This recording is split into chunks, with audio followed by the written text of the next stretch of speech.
My name is Carol, I'm 68 years old, and my own son installed a second fridge in my kitchen and told me my food wasn't good enough for him. Before I tell you about the eviction notice I slapped on his door, let me know where you're watching from in the comments. Every step from the taxi to my front door was a mountain. The February air in our small North Carolina town was crisp, but I barely felt it. All I felt was a bone-deep exhaustion, the kind that settles in after you've spent 11 days staring at the ceiling of a hospital room, wondering if you'll ever leave. The incision on my stomach, hidden beneath my coat, burned like a hot wire with every movement. A nasty blood infection, the doctors called it. They said I was lucky. Lucky. I didn't feel lucky. I felt hollowed out. In all those 11 days my phone had been silent. Not a single visit, not a text message, not one call from my only son, Kevin, or his wife, Tiffany. When the nurse told me I was discharged, I had to ask her to call me a cab. There was no one waiting for me. Just the silence. I turned my key in the lock, the familiar click echoing in the quiet house. I was clinging to a foolish hope, the kind only a mother can have.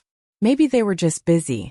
Maybe there would be a note on the counter, a pot of soup on the stove. Some small sign that I hadn't been completely forgotten. The silence that greeted me was the first blow. The second one slapped me in the face the moment I stepped into my own kitchen. It was a refrigerator. A massive, gleaming stainless steel monster, humming with a quiet arrogance right next to my old faithful fridge, the one my late husband Robert and I had bought 20 years ago. I just stood there, my hospital bag slipping from my fingers and thudding softly on the linoleum floor. I couldn't process it. It was like finding an alien spacecraft had landed in my living room. Then Kevin walked in from the living room, a can of beer in his hand, not a care in the world. He was followed by Tiffany, who was holding a black Sharpie marker and a sheet of sticky labels. They barely glanced at me. What is this? My voice was a weak croak, and I pointed a trembling finger at the new appliance. Kevin took a long swig of his beer before answering. Oh hey Mom. You're home. That's ours. For our food. Your food. I repeated, the words tasting like ash in my mouth. That's when Tiffany knelt down in front of the stainless steel giant. With a flourish, she peeled off a label and stuck it firmly on the top shelf. In big, thick letters she wrote, Tiffany. Then she did the next shelf. Tiffany. The crisper drawer. Tiffany. Each label was a brand, a claim staked on territory that had always been mine. My legs felt like they were about to give out. The stitches in my stomach pulled. A sharp reminder of how fragile I was. But this is my kitchen. This is my house, I whispered. Kevin let out a dry, humorless laugh. Yeah, Mom, it's your house, but we live here too, remember? And frankly, he said, gesturing towards my old fridge, with your pathetic social security check, you can only afford junk. We decided we needed to get organized. We don't want our nice, expensive food getting mixed up with all that. I felt a hot flash of shame crawl up my neck. I glanced through the glass door of their new fridge. I could see thick-cut steaks, bottles of red wine that I knew cost more than my weekly grocery budget, and wedges of imported cheese. Then my eyes drifted to my old fridge. Inside, I knew what was there. A half-gallon of milk, 3 eggs, and a small block of store-brand cheddar. I never denied you anything. I stammered, my heart hammering against my ribs. We know, Carol, Tiffany said without looking up from her task, her voice dripping with condescension. This is just cleaner. More practical. Practical. That's what this was. This cold, cruel division in my own home. I was too tired, too sore, too utterly heartbroken to fight. I just couldn't. I'm going to go rest, I mumbled, picking up my bag. Yeah, you do that, Mom, Kevin said, already turning his attention back to the TV in the other room. I shuffled down the hallway to the tiny back room, what used to be my sewing room before they took over my master bedroom. As I closed the door, I heard the satisfying thud of their new refrigerator door closing, followed by the clink of wine glasses and their shared laughter. They thought they had one. They heard the click of my door and assumed it was the sound of surrender. But they were wrong. It wasn't surrender. It was the sound of a cage door locking from the inside. They thought they had me trapped. What they didn't realize is that they were the ones trapped in here with me. ING on that lumpy mattress in the cramped sewing room. The sound of their laughter felt like glass grinding in my ears. It wasn't just about the refrigerator. That was just the final insult, the tombstone on a grave they had been digging for years. As I stared at the cracks in the ceiling, the memories came flooding back, not in a gentle stream, but in a tidal wave of bitterness. My mind went back 15 years to the worst day of my life, the day of Robert's funeral. I remember standing by the graveside, the cold wind whipping around me, feeling like my whole world had been carved out. Kevin stood beside me, a grown man of 27, and he held my hand so tight it ached. "I'll take care of you, Mom," he promised, his voice thick with tears as they lowered the casket. "You'll never have to worry about a thing. I swear it." I believed him. How could I not? He was my only child, my miracle baby after years of heartache and loss. Robert and we poured everything we had into that boy.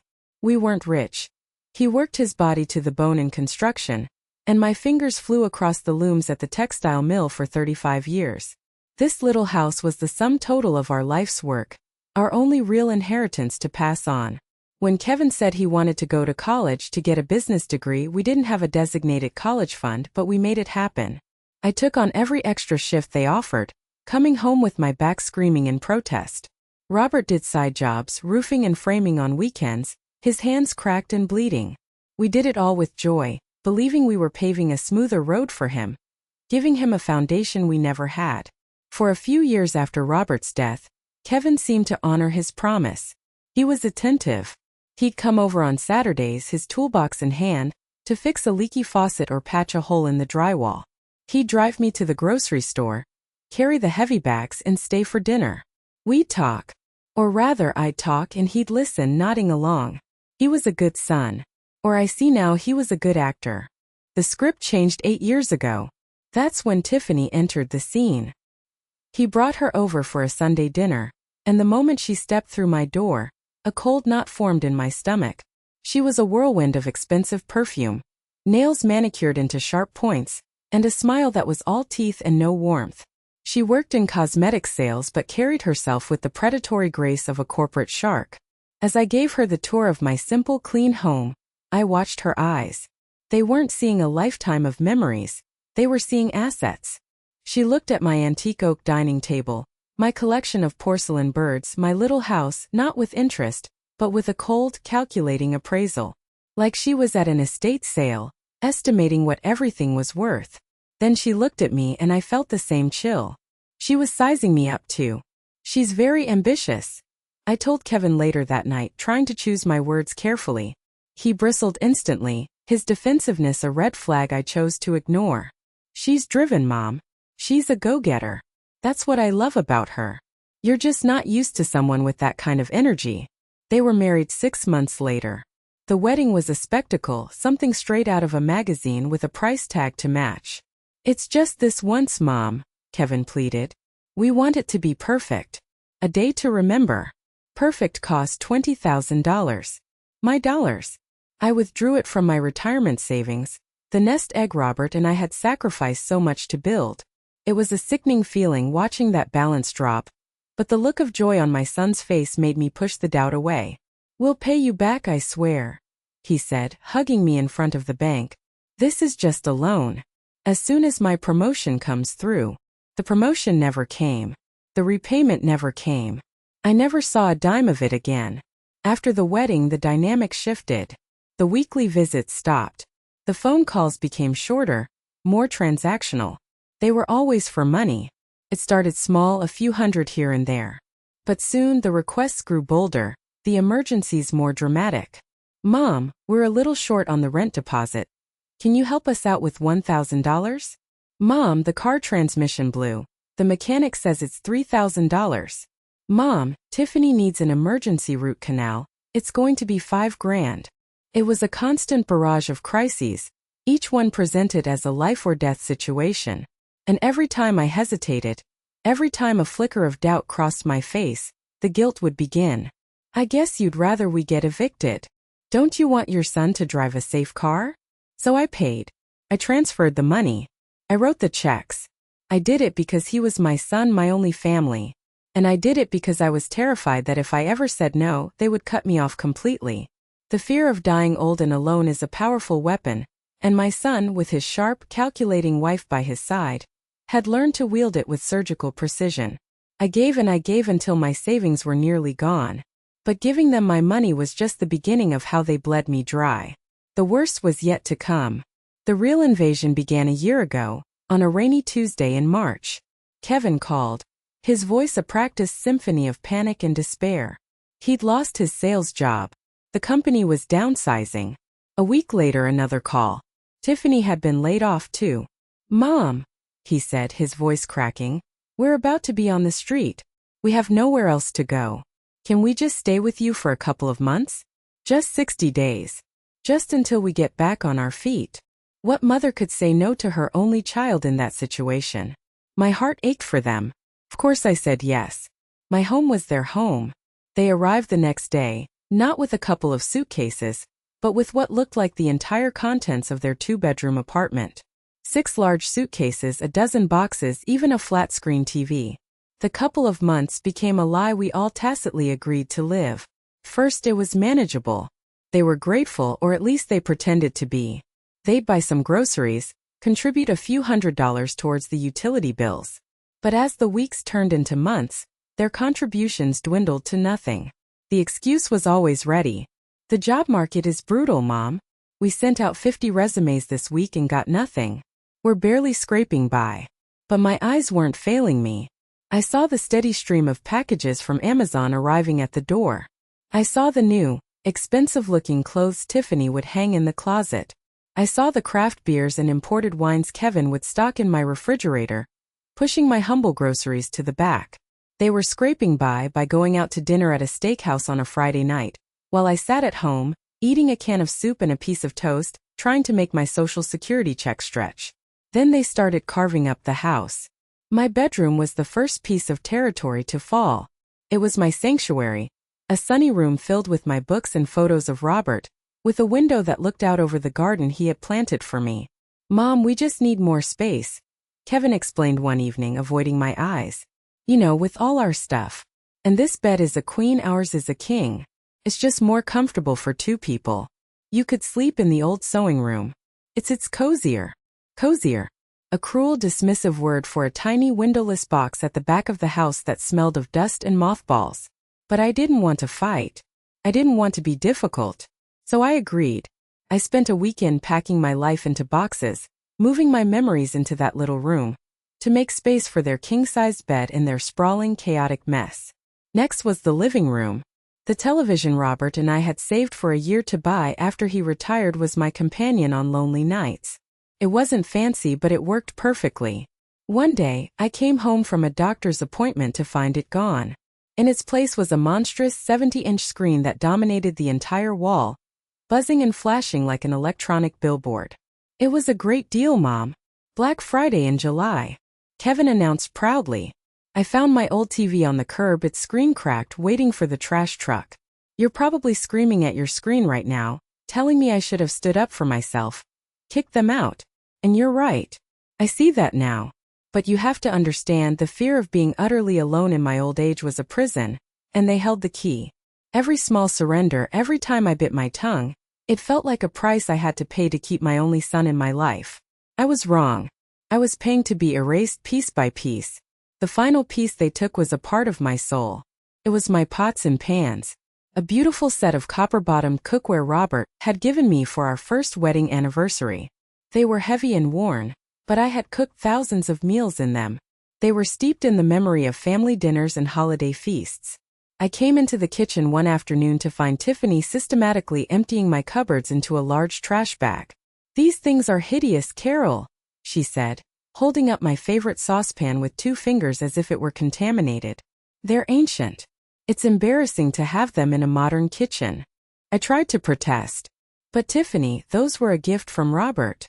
Robert's been gone for 15 years. She cut me off, her voice sharp. "It's time to move on.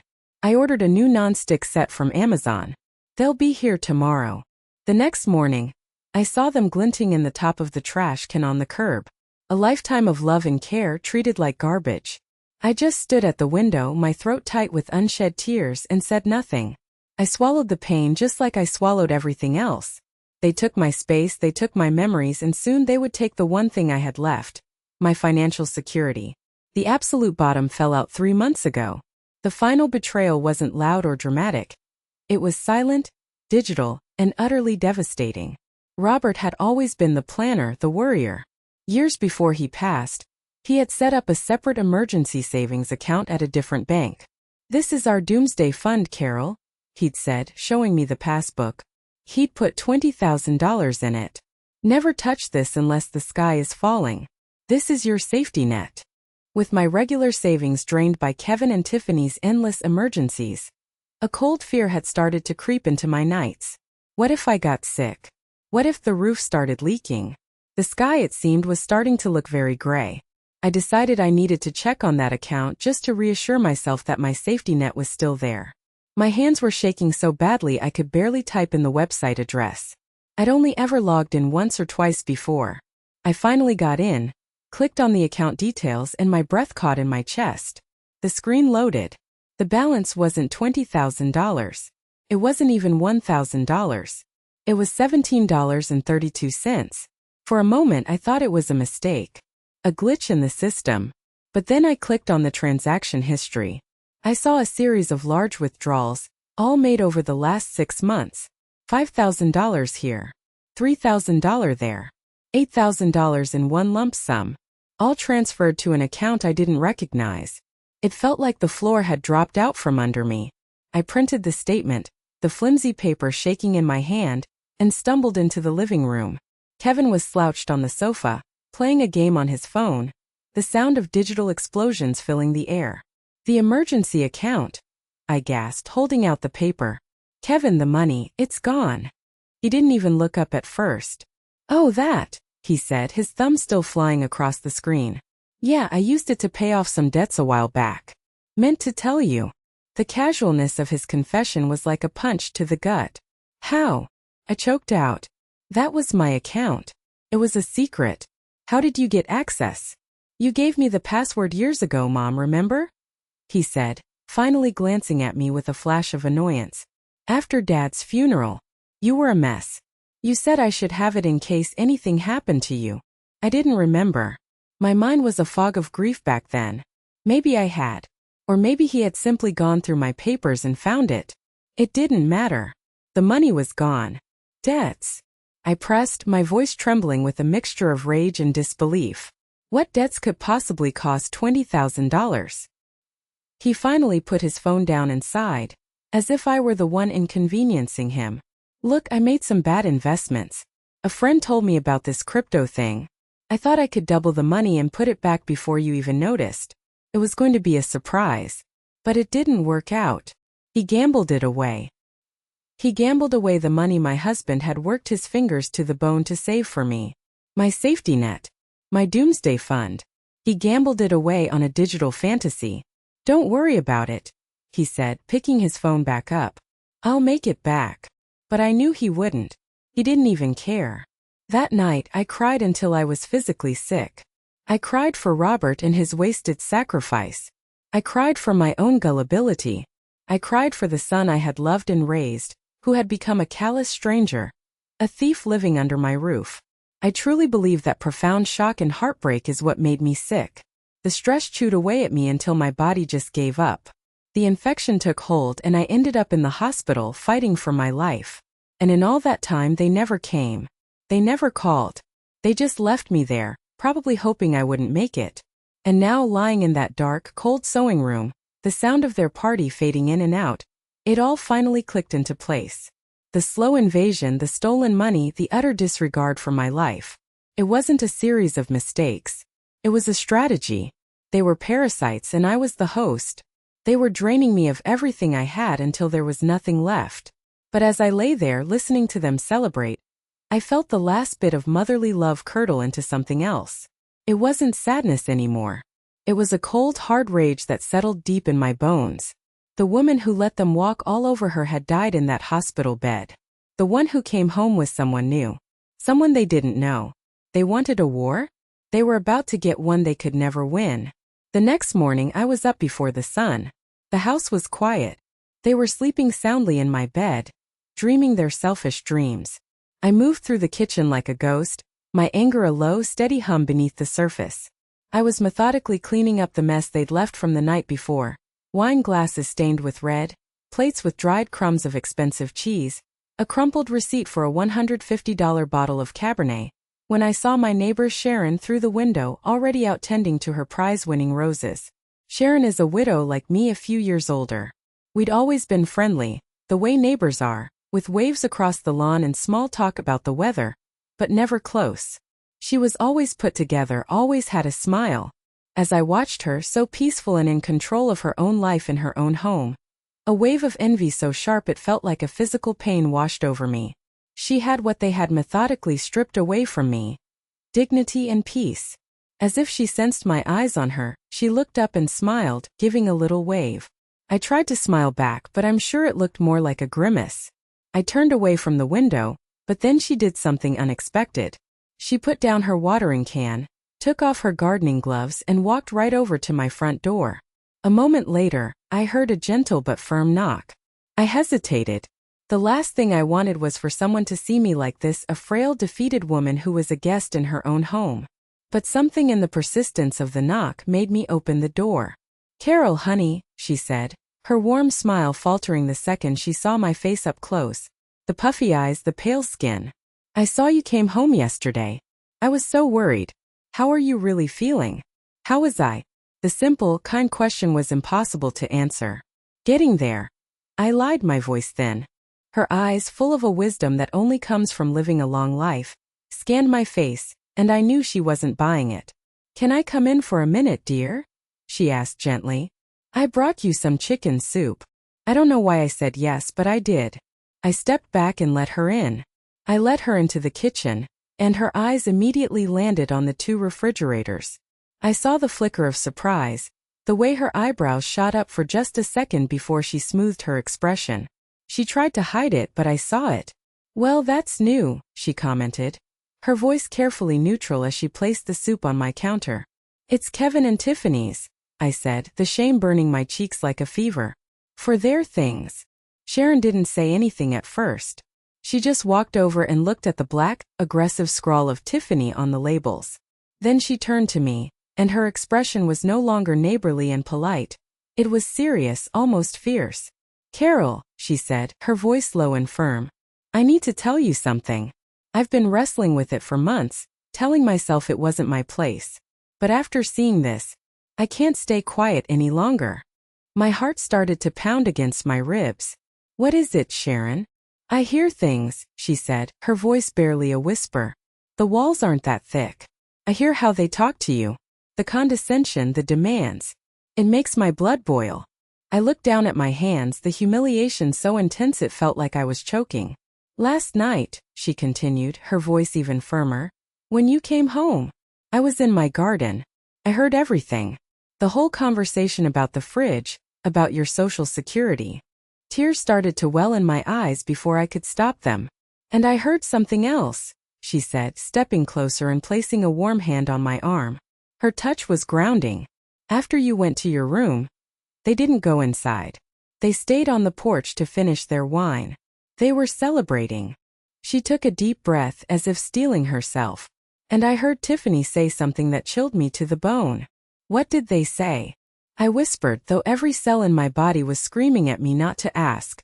"She raised her glass," Sharon said, her eyes locked on mine, "and she said, 'To the future. It won't be long now. The old lady can't last much longer. When she croaks, this house will finally be ours. It's worth at least $300,000. The world stopped. The air left my lungs. And Kevin. I managed to get out." Sharon squeezed my arm, her grip tight and strong. "He laughed, Carol."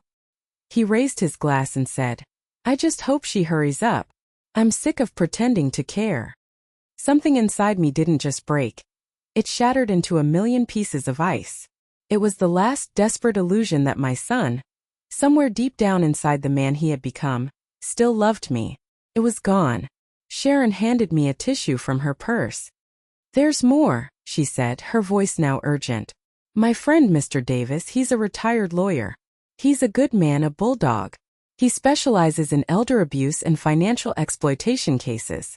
He does it pro bono for free to help people in your exact situation. Carol, you have to call him.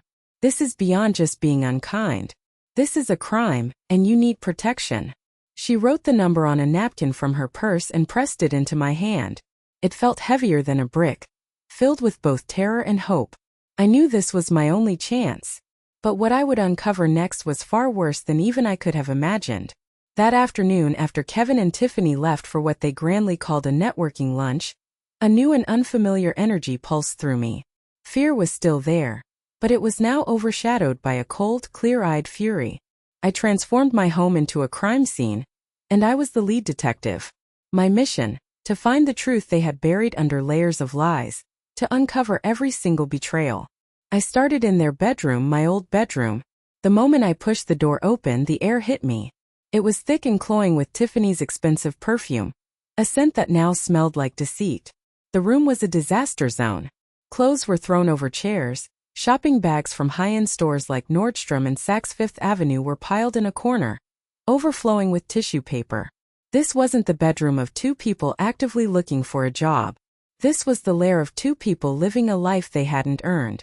I started with the closet. It was like stepping into a department store. Dozens of new dresses, many with the price tag still attached, $300 for $100, $550.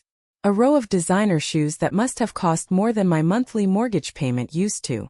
On Kevin's side, there were expensive suits I'd never seen and a watch case on the dresser holding 4 different watches, each one gleaming under the light.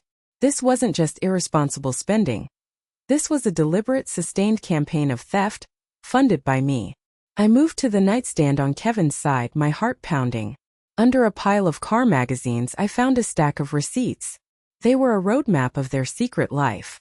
Dinners at fancy steakhouses where the bill for two was over $200. Weekend trips to a luxury spa resort in Asheville. And then my eyes landed on one that made my blood run cold. A receipt from a casino in Atlantic City, dated just 3 weeks prior, while I was likely lying in a hospital bed. A cash withdrawal of $2,000, followed by a series of smaller ATM withdrawals throughout the night. He had been gambling away my money while I was fighting for my life. But the real gut punch, the evidence of their calculated cruelty, was in Tiffany's nightstand drawer.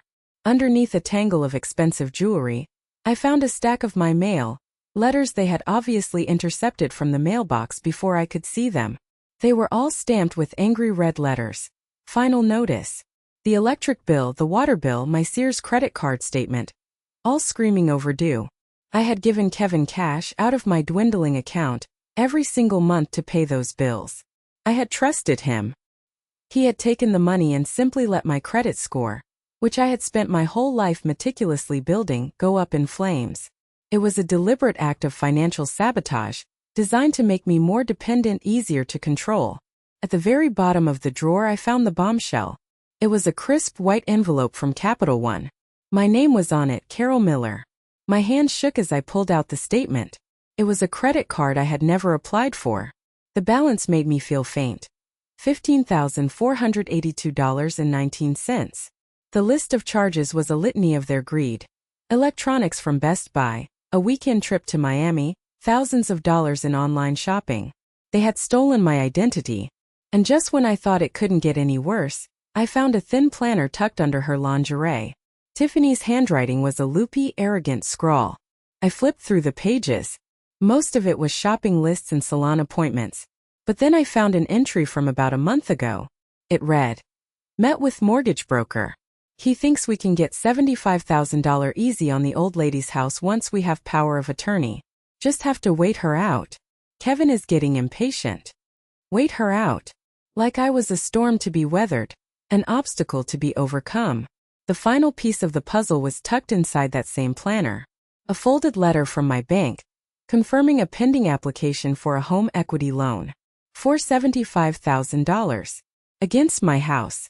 The house Robert and I had worked our entire lives for, my only real asset in the world. And at the bottom of the application was my signature. A sloppy, unconvincing forgery. Staring at that loan application, I realized they weren't just waiting for me to die. They were actively trying to steal my home from under me while I was still alive. My hands were shaking so badly I could barely dial the number Sharon had given me. Each press of a button felt like it took a monumental effort. Mr. Davis answered on the second ring, his voice calm and steady, a lighthouse in the storm that was raging inside me.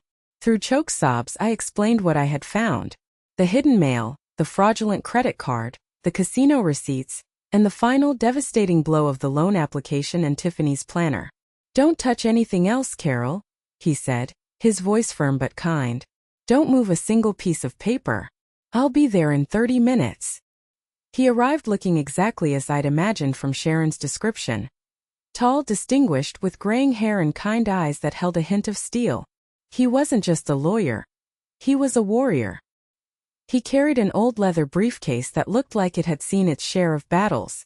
I led him to the kitchen table, the same table where my family used to share meals, and I laid out the sordid evidence of their betrayal.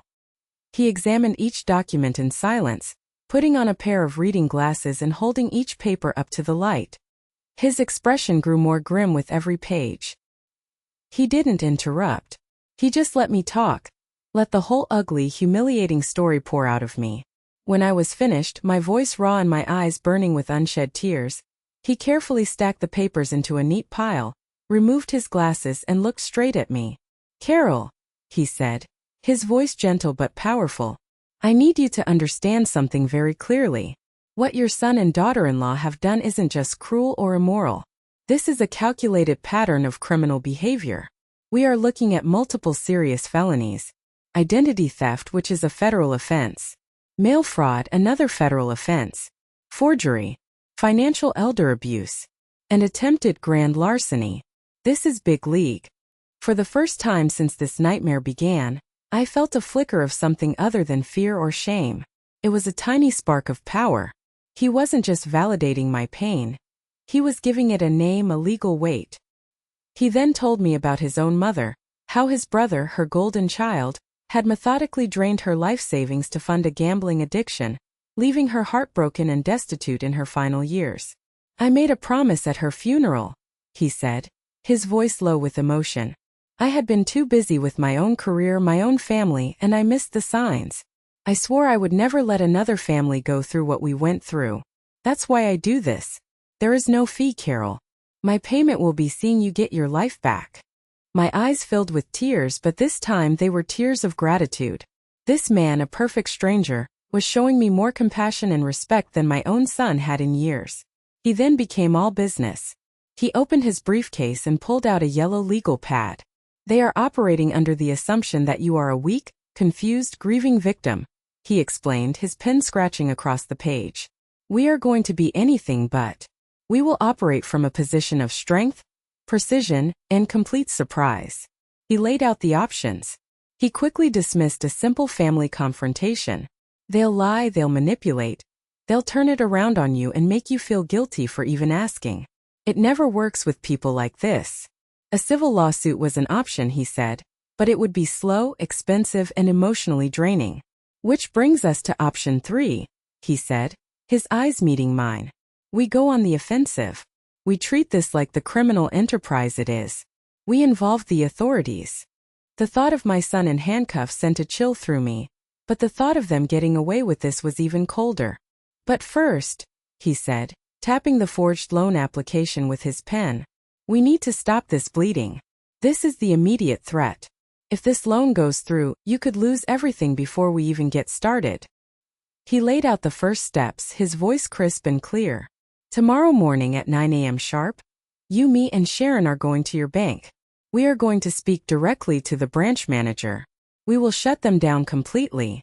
We will freeze your accounts, officially cancel this fraudulent loan, and file a formal fraud report. By the time they realize what's happening, their access to your money will be completely cut off. They won't know what hit them." He gathered copies of all the documents, placing them carefully in his briefcase. As he was about to leave, he turned to me, a grim but reassuring smile on his face. "Get some rest tonight, Carol," he said. "Tomorrow the fight begins.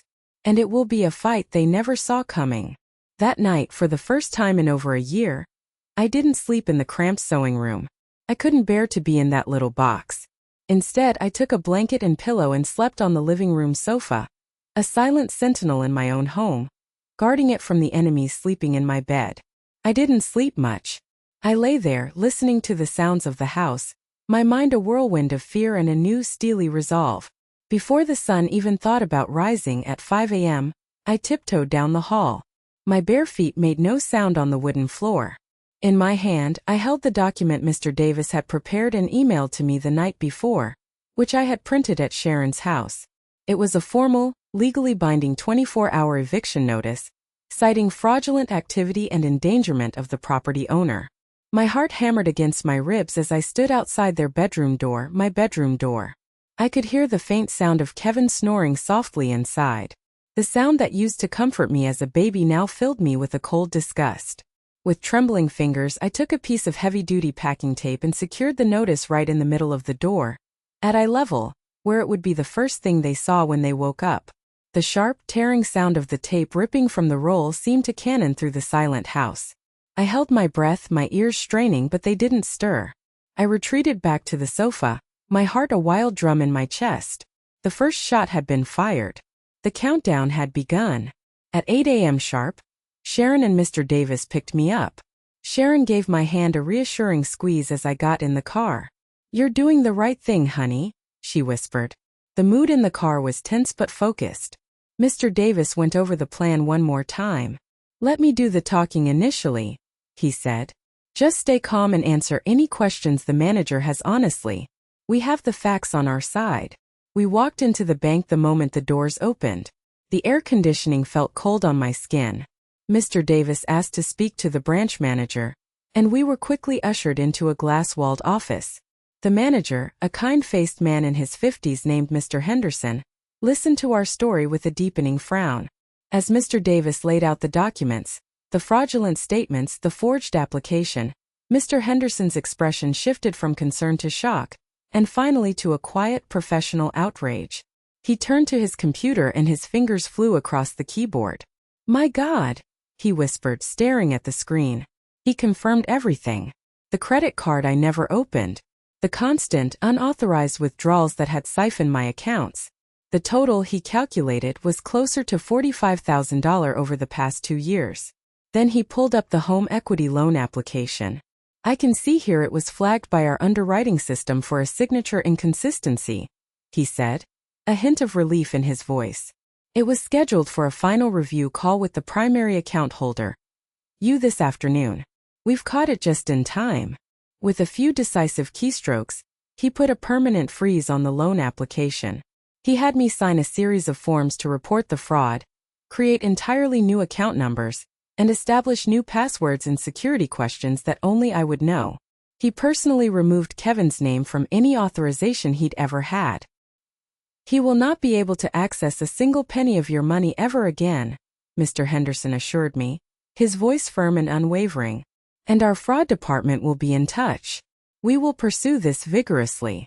Just as we were finishing up, my phone, sitting on the corner of the polished desk, buzzed violently. The screen lit up with Kevin's name.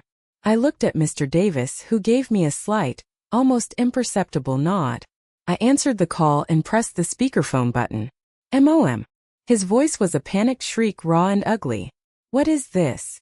What is this piece of paper on the door? Is this some kind of sick joke?" I took a deep breath.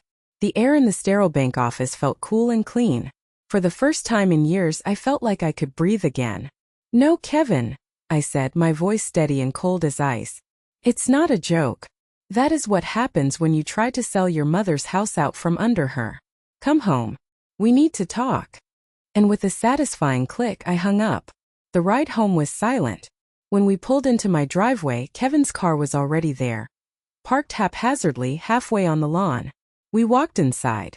The air was thick with a tension you could cut with a knife.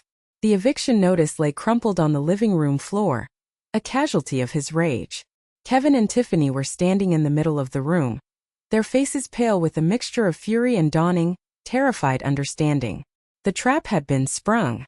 Now it was time to face the animals we had caught. Kevin and Tiffany stared at us as we walked in, me, my elderly neighbor holding a supportive arm, and a calm, imposing man in a suit holding a leather briefcase. The scene was so surreal, it felt like a play unfolding on a stage, and for the first time, I wasn't the one being forced to read someone else's lines. Tiffany, predictably, was the first to explode. She snatched the crumpled eviction notice from the floor and stormed towards me, shoving it in my face. The paper crackled inches from my nose. What is the meaning of this? Have you completely lost your mind? You can't throw us out. We're your family. Her voice was a shrill shriek that grated on my nerves. I didn't flinch. I didn't even look at the paper. I looked straight into her furious eyes. Family doesn't forge signatures on loan applications, I said, my voice dangerously quiet. The shock on their faces was instant and profound. It was a direct hit. They hadn't realized I knew that much. They thought the notice was just a desperate, emotional outburst. They didn't know I had an arsenal. Kevin took a step forward, trying to play the mediator, trying to regain control of a situation that was rapidly spiraling out of his grasp. "Mom, hold on," he said, raising his hands in a placating gesture. "This is a huge misunderstanding. Let's just all calm down and talk about this without him," he said, gesturing dismissively at Mr. Davis, who stood silent and watchful by the door. "No, Kevin," I said, my voice gaining strength with every word. "We're done with your kind of talking. The kind of talking where you lie and I'm supposed to believe you. The kind of talking where you drain my bank account and tell me not to worry about it." I took a step closer into his personal space, forcing him to look at me. Family doesn't steal $45,000 from their recently widowed mother's savings account. His jaw dropped. He looked at Tiffany, a silent, panicked communication passing between them. The color drained from his face. He looked like a cornered rat. That's when Tiffany, the master manipulator, switched tactics. Her face crumpled, her rage instantly replaced by a flood of tears. It was a performance worthy of a daytime soap opera. "After everything we've done for you," she wailed, clutching her chest as if she'd been wounded. "We sacrificed our lives, our careers to move in here and take care of you. We live in this dump, we put up with your constant complaining and your moods, and this is how you repay us? With betrayal." The sheer, unmitigated audacity of it was breathtaking. A laugh, a bitter, rusty sound I didn't recognize as my own, escaped my lips. "Take care of me?" I repeated, my voice rising, laced with years of suppressed fury. "You call this taking care of me? Ignoring me for 11 days while I lay in a hospital bed? Putting a separate refrigerator in my kitchen because my food is too poor for your refined tastes? I was just getting started. Or do you mean the kind of care where you wait for me to die so you can sell my house and cash in on my death? Is that the kind of care you're talking about, Tiffany?" I saw a flicker of genuine fear in her eyes. The tears stopped as if a faucet had been turned off. "Who told you that?" she hissed, her voice low and venomous. "It doesn't matter who told me," I said, even as I saw Sharon sit up a little straighter on the sofa, a silent witness ready to testify. "What matters is that I know. I know you stood on my porch in my home and toasted to my death. I know you called me the old lady and couldn't wait for me to croak. And I know," I said, turning my gaze to my son, who now looked like he was about to be physically sick, "I know that you laughed. You laughed and said you hoped I would hurry up." The silence in the room was deafening, broken only by a small strangled sound from Kevin's throat. He couldn't meet my eyes. He just stared at the floor. A man completely and utterly defeated by the truth. Tiffany, however, had no shame left to lose. She dropped the act completely. Her face, now blotchy and red, twisted into a mask of pure, unadulterated rage. "So what if I did?" she spat, her voice dripping with poison. "You're just a bitter, lonely old woman. You have this house, all this money you inherited, and you do nothing with it. We deserve a good life. We deserve better than this. You deserve to work for it." I shot back, my own anger finally boiling over, hot and cleansing. "Like I did. Like Robert did. You don't deserve to steal it from a woman who gave you everything she had, who sacrificed her own future for yours." Tiffany took a step towards me, her hands clenched into fists. For a second I thought she might actually hit me. She screamed in my face, her voice a raw, ugly sound. "You're nothing." And that's when Mr. Davis, who had been a statue of calm until now, stepped forward. He placed his briefcase on the coffee table with a solid, final-sounding thud that made them both jump. "Actually, ma'am," he said, his voice cutting through the tension like a razor. She's the victim of multiple felonies. Perhaps we should discuss them one by one. The click of Mr. Davis's briefcase opening was the loudest sound I had ever heard. He didn't raise his voice. He didn't need to. The quiet, methodical way he moved, the absolute authority in his presence, had completely seized control of the room. He laid out the documents on the coffee table, one by one, like a dealer laying out a losing hand for them to see. Each piece of paper was a nail in their coffin. "Exhibit A," he said, his voice calm and even.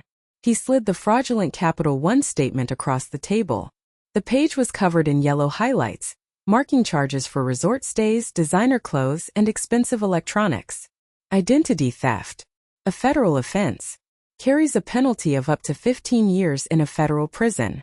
Kevin made a small choking sound. "Exhibit B," Mr. Davis continued, placing the bundle of my unpaid utility bills next to the credit card statement. "Mail fraud. Willfully and knowingly intercepting and withholding another person's mail with intent to commit a crime. Also a federal offense. Each count carries up to 5 years." He then laid out the home equity loan application. My forged signature circled in red ink. "Exhibit C. Forgery and attempted grand larceny. We're talking about the attempted theft of an asset valued at over $300,000. That's a Class C felony in the state of North Carolina. The prison sentence for that is substantial." Kevin looked like he was going to be sick right there on my living room rug. Tiffany stood frozen, her face a mask of disbelief. They had played a long, cruel game, always assuming they were dealing with a confused, weak-old woman who could be easily manipulated.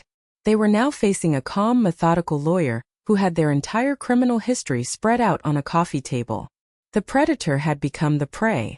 "And," Mr. Davis said, pausing for effect as he looked directly at Tiffany, his gaze sharp and penetrating, "we have another, more immediate issue. I took the liberty of speaking with Dr. Miller at the hospital this morning. My own doctor. I had no idea he'd done that. My heart leaped into my throat. He reviewed your mother's discharge records. He noted that the supply of prescription opioid painkillers she was sent home with, oxycodone to be precise, was significantly depleted, far beyond the prescribed dosage for her postoperative care. He said the amount missing, combined with your mother's reports of continued high levels of pain, strongly suggests intentional theft, either for illicit personal use or for illegal sale." My blood turned to ice. The memory flashed in my mind. Those first few days home, writhing in agony, popping the pills that seemed to do nothing, thinking I was just weak. They hadn't just stolen my money. They had stolen my relief from pain. They had left me to suffer. Tiffany's face went completely, bone-chillingly white. This was the one thing she hadn't anticipated. This wasn't a paper crime anymore. This was a different level of depravity. This was something that could land her in a much darker, more dangerous corner of the legal system. I saw her eyes dart towards the front door, a flicker of a flight response. "So," Mr. Davis said, leaning back in his chair, the picture of calm control, "you have 2 options. This is a one-time offer, and it expires in the next 5 minutes. It will not be repeated." He held up one finger. "Option 1. You will both sign this document right now." He produced a multi-page legal agreement from his briefcase and placed it on top of the pile of evidence. It is a full notarized confession to financial fraud, identity theft, and forgery. You will agree to a legally binding repayment plan for every single cent you have stolen. A total of $45,600 plus interest. And you will vacate these premises within 1 hour, with only the personal belongings you can carry in 2 suitcases each. In exchange, Carol will agree not to press criminal charges for the financial crimes. He paused, letting the words hang in the air. The matter of the stolen narcotics, however, will be up to the hospital and the DEA to pursue. My guess is, without a formal complaint from the victim, they may let it go. He held up a second finger, and it felt like the hammer of a judge's gavel. Option 2. You refused to sign. I pick up my phone and I dial this number. He held up his phone, showing a contact named Detective Miller. He is a detective with the Financial Crimes Unit, and he is currently on standby waiting for my call. He will come here and arrest both of you. You will be charged with everything I have just listed, and I will be adding the theft of prescription medication to the list of complaints. You will lose this house anyway, after a long and public court battle. And you will almost certainly go to prison for a very long time. The choice is yours. The room was so quiet you could hear the hum of my old refrigerator in the kitchen. The choice wasn't really a choice at all. It was a checkmate. Kevin finally looked up, his eyes swimming in tears of pure, pathetic self-pity. He looked at me, his mouth opening and closing like a fish. "Mom!" he pleaded. But the woman he was pleading with was gone. I just stared back, my face carved from stone. Tiffany looked at Kevin, and the look in her eyes was not love or sympathy. It was pure contempt for his weakness. The game was over. They had lost. The hour that followed was the strangest, most liberating hour of my life. Under the watchful eye of Mr. Davis, who sat at my kitchen table like a stoic general, Kevin signed the confession and repayment agreement. His hand trembled so much his signature was a barely legible scrawl. Tiffany, her face a thundercloud of resentment, refused to sign at first. "I'm not signing anything," she hissed. "I'll get my own lawyer." Mr. Davis didn't argue. He simply picked up his phone and began to dial. "Hello, Detective Miller?" he said calmly. "All right," Tiffany shrieked, lunging for the table. She snatched the pen from Kevin and scrawled her name across the bottom of the page with such force that she ripped the paper. Then the packing began. It was a frantic, ugly scramble that exposed the true nature of their relationship. They weren't a team. They were two selfish individuals in a business partnership that had just gone bankrupt. They argued over who got to take what, their whispers escalating into bitter accusations. "This is your fault, Kevin. You were always too soft." "My fault? You're the one who had to have the Gucci bag." They tried to take the new television, the fancy coffee maker, the electronics they had bought with my stolen money. Each time Mr. Davis would simply clear his throat and say, "That was purchased with fraudulent funds. It stays as partial repayment." Tiffany would let out a small shriek of frustration and throw whatever she was holding into a bag. They made several trips to their car, cramming it with their designer clothes, shoes, and bags. It was a parade of their greed, a testament to years of theft and deception. Kevin moved like a zombie, his shoulders slumped in defeat, a man hollowed out by his own choices. Tiffany was a whirlwind of rage, slamming doors, muttering curses under her breath. On his last trip out, carrying a garbage bag full of clothes, Kevin paused at the front door. He wouldn't look at me. He just stared at the floor, a grown man reduced to a shamefaced boy. "I'm sorry, Mom," he mumbled. I had waited years to hear those words. But now that they were here, they felt empty, meaningless. "No, you're not," I said, my voice flat and devoid of emotion. "You're just sorry you got caught." He flinched as if I'd slapped him. He opened his mouth to say something else, but no words came out. Then he was gone, shuffling out the door to his overstuffed car. Tiffany followed, her face a mask of pure hatred. She didn't say goodbye. She just gave me a look that promised a lifetime of resentment, a look that said this was all my fault. Then she got in the car and slammed the door. I stood at my living room window and watched them drive away. Their car was so full of their stolen life that the back bumper was nearly scraping the pavement. I watched until the car turned the corner at the end of the street and disappeared. The moment it was gone, my legs gave out. I sank onto the sofa, the same sofa where I had slept the night before, and a sound I didn't recognize came out of my throat, a deep, shuddering sob of pure, unadulterated relief. Sharon sat beside me, wrapping a warm arm around my shoulders, and held me as I cried for a solid 10 minutes, washing away a year of pain, humiliation, and fear.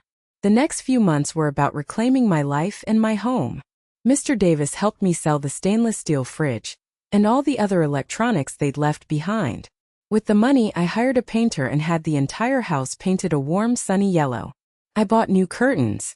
I threw out the king-sized bed they'd used and moved back into my bedroom, sleeping in my own bed for the first time in a year. It was the best sleep of my life. Sharon and I went to the local nursery and bought rose bushes, and I spent my days in the garden, feeling the sun on my back and the dirt under my fingernails, slowly healing. Kevin, true to the agreement, started making the monthly payments. $500 transferred directly to my new, secure bank account on the first of every month. I found out through Mr. Davis that Tiffany had left him the day after they were kicked out, taking the car and most of their remaining belongings. He was working 2 jobs, one at a warehouse overnight and another driving for Uber, and living in a small rented room across town. We didn't speak. The monthly payment was our only silent communication. Then 6 months after that horrible day, there was another knock on my door. It was a Saturday afternoon. I opened it to find a young woman I didn't recognize standing on my porch.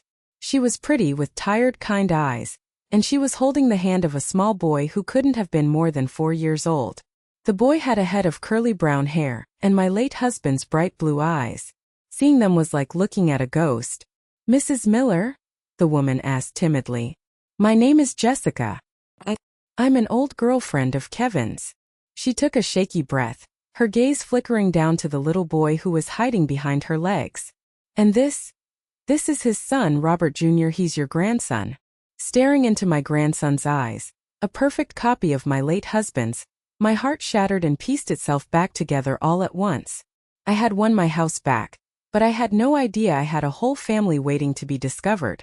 I was speechless. I just stood there, staring at the little boy with my husband's eyes. A grandson. The word echoed in the empty spaces of my heart.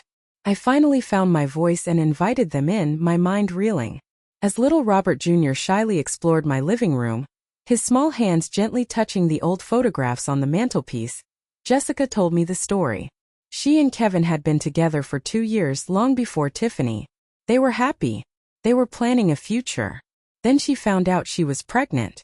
Instead of being happy, Kevin panicked. Around the same time, he met Tiffany at a work conference. Tiffany, with her promises of a glamorous life, her ambition, her confidence, was everything Jessica wasn't. Kevin, weak and easily swayed, chose the fantasy over the reality. He walked out on a pregnant Jessica, telling her he wasn't ready to be a father. He had never even met his son. "He disappeared," Jessica said, her voice soft with old pain. "I didn't hear from him for almost 5 years. Then 2 months ago he showed up on my doorstep. He looked broken, Carol. He told me everything. Everything he did to you, everything about Tiffany, about losing the house." He was sobbing. He said he had hit rock bottom and realized he had thrown away the only real things in his life. He asked if he could just see his son. She looked at me, her eyes pleading for understanding, not just for Kevin but for herself. "I was hesitant," she admitted. "But he seemed different. He's been seeing Robert Jr. every weekend since. He's trying, Carol. He really is. He's going to therapy.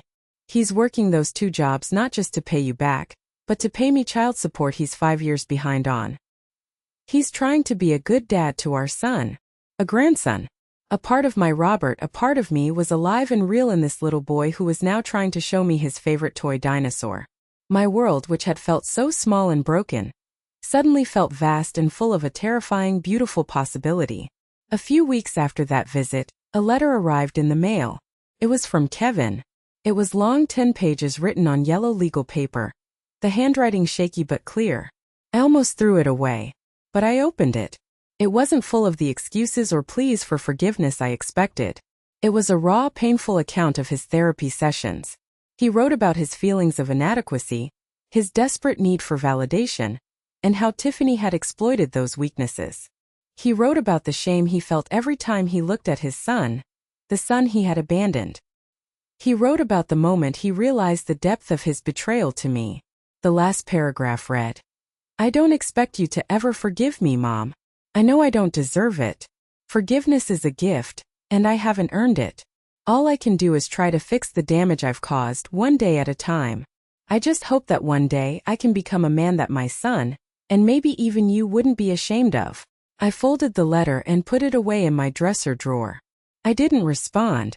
The wound was deep, and a single letter, no matter how heartfelt, couldn't heal it overnight. I needed time. My life continued. My friendship with Sharon became the sisterhood I never had. My garden flourished under my care. I felt at peace, truly at peace, for the first time in years. I realized I wasn't lonely. I had been isolated by abusers, but I was never truly alone. Tiffany's curse, her parting shot that I would die lonely, had been empty. Then, on my 69th birthday, I was sitting on my porch swing. Jessica had brought Robert Jr. over, and he was running through the sprinklers in my front yard, his laughter echoing in the summer air. It was the most beautiful sound in the world. I watched this innocent little boy, who had no idea about the storm that had raged before he arrived, and I knew what I had to do. The past was the past, but he was the future. I took out my phone and sent a short text to Kevin. I'm not ready for a long talk. Not yet. But I'd like for you to join me and your son in the garden next Sunday afternoon. We can have some ice cream. We can start there. It wasn't forgiveness. Not completely. It was something smaller, more fragile. It was a beginning. His reply came back almost instantly, just 3 words. Thank you, Mom. I've learned a lot this past year. I learned that sometimes the people who are supposed to love you the most are the ones who can hurt you the deepest. But I also learned that you are so much stronger than you think. I learned that setting a boundary isn't an act of cruelty. It's an act of radical self-preservation. I learned that family isn't just about blood. It's about the people who show up, the people who lift you up, the people who sit with you in the dark and help you find the light. I got my home back, yes, but more importantly, I got myself back. And that's an inheritance no one can ever steal from me again. Thank you so much for listening to my story. It wasn't easy to share, but I felt like I had to. Have you ever had to draw a line in the sand with someone you love to protect your own peace? Let me know your experience in the comments below. Your story matters, and your voice deserves to be heard. And if you found any strength or hope in my journey, please consider liking this video and subscribing for more stories. Remember, you are worthy, you are strong, and you are never ever alone.